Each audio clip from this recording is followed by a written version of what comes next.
Okay. Ready? Alright. Jesus Christ. You fucking elephant. No, an elephant sounds like this.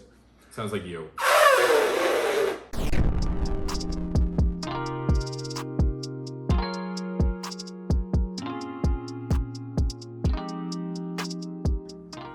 Chaos Walking. Two unlikely companions embark on a perilous adventure through the badlands of an unexplored planet as they try to escape a dangerous and disorienting reality where all inner thoughts are seen and heard by everyone. I'm not reading it again. You're just I just a second. I have tears in my eyes. I did not do anything. The noise just escaped me. This movie was fine. It was aggressively fine. So the noise, that's what they call in the movie. That's the thoughts of the males.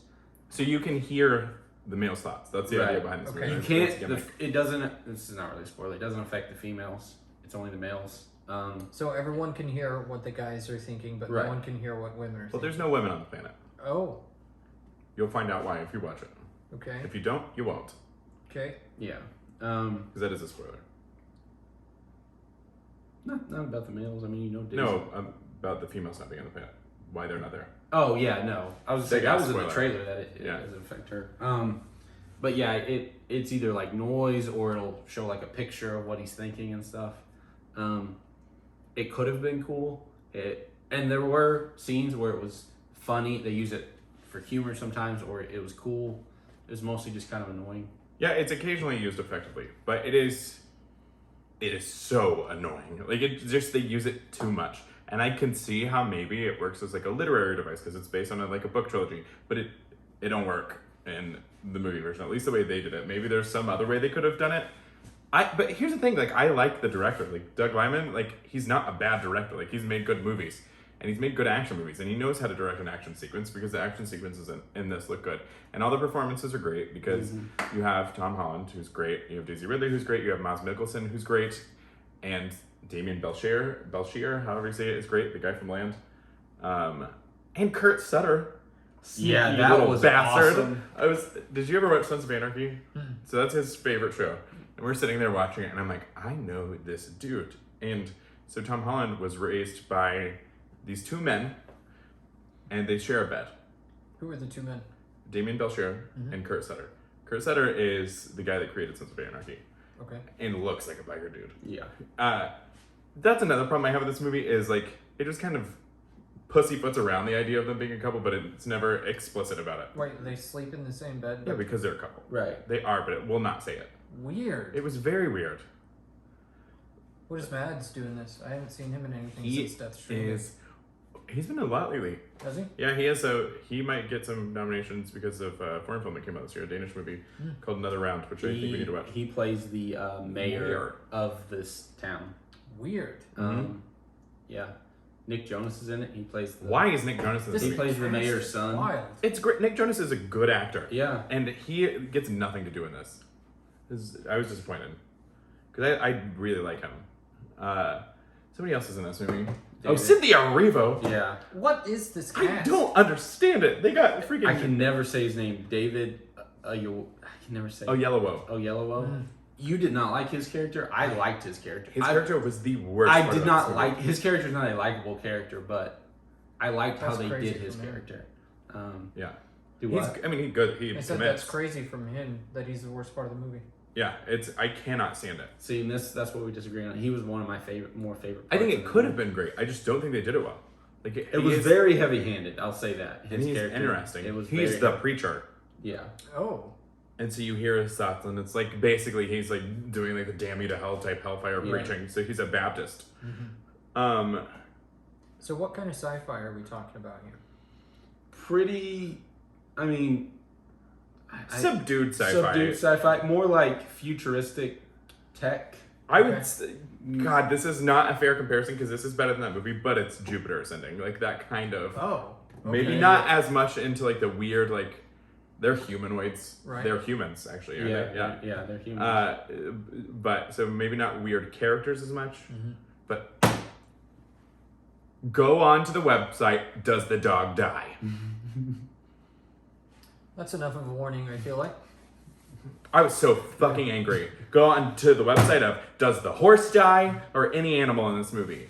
Because it's gonna be brutal. That's a fair warning, though. I feel like that's the spoilers that need to happen. Yeah, I mean, that's a fair warning. That yeah. upsets People, Fuck people. Yeah, there's like I said, there's some really cool parts in this that are really entertaining. There's some really funny. I was expecting some parts that are really funny. I did laugh with a the lot. noise. We were sitting there and I laughed real loud. Yeah, and no it one was- else did. it was And I went- very funny. I'm like, oh. It's fine. Like I said, obviously the acting is great. And they're committed as hell. Yeah. Which is good. This is one of those rare times where I hate to say this because I always hate when the books are probably better just because, Yeah. like I said, the noise, it's every thought he has, and so 10 minutes in, you're like, okay, this is getting really, But it's like, really annoying. so Like, you have to control your noise. That's Right. part of it, like, because people can hear your thoughts, so you don't want people to hear what you're thinking. So his is like, what's his fucking name? I don't know how, I don't remember it. Todd something. Todd Hughes. He's like, I'm Todd Hewitt. I'm Todd, Todd Hewitt. Hewitt. I'm Todd Hewitt. And he repeats it over and over, and I'm like, I'm Todd Hewitt. Yeah. I'm It Spartacus. starts to drive it into your was brain. so much. But there was so much that was cut out of this, and I hope so, because it's just a chase movie for the most Yeah, part, basically. and which I can get behind sometimes, like Rat Race. Yeah. I don't know why that was what I pulled out, but that's Yeah. what came up. But like, so there's parts specifically towards the end where there's like chunks missing. There's a conversation where Daisy Ridley's having a conversation with Cynthia Erivo, and like I feel like we cut the last two sentences. Like, and I want more Cynthia Erivo in everything. Yeah. But I don't know. Like like there's parts where they're like going to this location, and then they're there all of a sudden, and then they're on top of something. And then they're down from that, and then it's kind of jumpy sometimes. Yeah. Um, And this guy made the classic Mr. and Mrs. Smith. And How could he ever do wrong? I love that movie so much. I know. But he does good movies. Like, and he did American Made with Tom Cruise. And that was great. And he did Live Die Repeat, Edge of Tomorrow, Live Die Repeat, whatever the hell it's called now. And so he knows what he's doing. But this movie was handled by like 12 people. Like, it kept getting put in other writers' hands. And like, this is what we got. It was like a mosh pit of ideas that don't work. That's unfortunate, especially with this cast. Yeah, and I wanted to like it. I wanted to like it so badly. well, and then for me, I'd be watching it, and I don't really think that's a spoil. There's two characters that the chemistry was good, and then the noise would come in, and you're like, oh yeah, I forgot about that. And Yeah. it would kind of ruin the moment. And then Like, sometimes the noise isn't there. yeah, and then sometimes that was the other thing is it's like either commit all the way or Or please don't.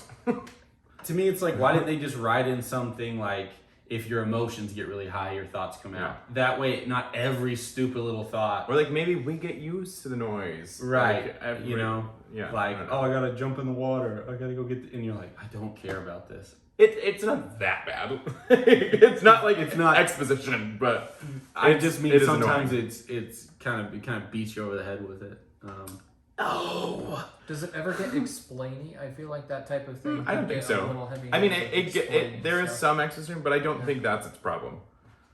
It wasn't. At least I didn't notice it enough because it had so many other problems that I noticed more. I guess. Yeah, because I felt like that was a little bit of a problem in I Care a Lot. That's my Something favorite would movie. happen, and then immediately later, someone would explain what just happened in that scene, Yeah. and I noticed that about 3 or 4 times in that movie, and I was like, "Fucking come on!" Yeah. And I feel like they could really go into that with this, and that would really annoy me. Yeah. it didn't feel super like clunky expositionally I got so angry at the end because something didn't happen that should have happened. And I will tell you as soon as this is over. But I was so mad. No, I don't think this movie's awful. Like, it's okay. And I think, like, I would watch a sequel. Maybe. Like, I would watch a sequel handled by one person with a lot of the same people done really, really well. I think could be a really good movie. I want to read Charlie Kaufman's original draft. I because bet that it- would be yeah. insane. Like, I don't know. You want to do scores? Yeah. I- I gave it a 54. I gave it a 57. Our number is a 56. It's only in theaters. Don't go pay to see it. Don't just wait until it comes home. It's not worth going to the theater for. That's why I haven't seen it. Yeah. it's worth a watch. It's worth a watch. But yeah, I wouldn't necessarily run out to the theaters to see this. Yeah, no.